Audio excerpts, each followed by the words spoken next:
ছাদে ফুল গাছগুলা মারা গেছে, আবার এই যে এগুলোর বেশি বুনছি, কি সুন্দর হয়েছে। ওই যে ওই যে আর আজকের আবহাওয়াটা কি সুন্দর, সেরকম আবহাওয়া, অনেক সুন্দর আবহাওয়া। বাতাস চারিদিকে, বাতাস আর বাতাস, মনে হয় এখানে বসে থাকলে নিত্য মনের কোনো চিন্তা ভাবনা ছেড়ে দিয়ে।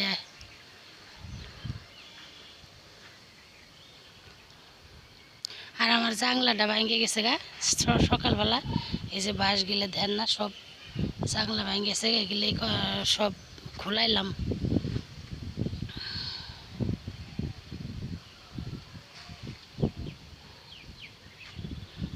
এটা আমার এক বাসুরে ঘর দিতেছে, আমার ছাদে সাজনা গাছ, আবহাওয়াটা সুন্দর। আর আমার কক, এই যে টাইগার মুরগি বাচ্চা, আপনাদের সাথে পরে শেয়ার করবো বাচ্চাগুলো।